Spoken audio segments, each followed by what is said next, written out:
Selon le président de la transition, Brice Clotaire Oligui Nguema, la restauration de la journée comptable du Trésor vise à mettre fin aux petites combines entre copains et coquins. Il n'y aura plus de passe-droit en tant que tel, vous n'aurez plus ce temps-là parce que la procédure devient fluide. Donc il n'y a plus besoin à ce moment-là de bloquer les dossiers par devers soi.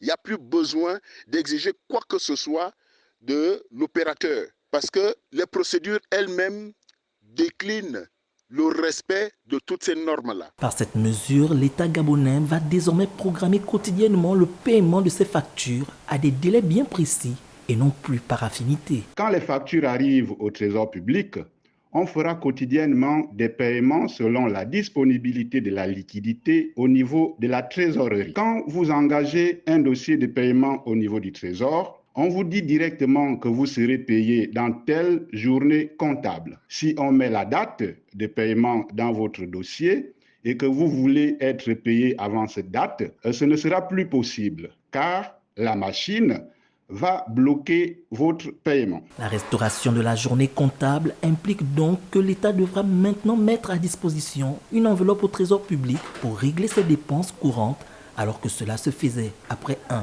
ou 2 mois. Les avantages de sa restauration concernent le regain de crédibilité de l'État auprès des opérateurs économiques et la lutte contre des passe-droits et l'instauration d'une certaine égalité de traitement des partenaires privés de l'État. La restauration de la journée comptable du Trésor, qui fait partie des 4 mesures validées par le président du comité pour la transition et la restauration des institutions sur proposition du patronat gabonais, sera appliquée avec effet immédiat.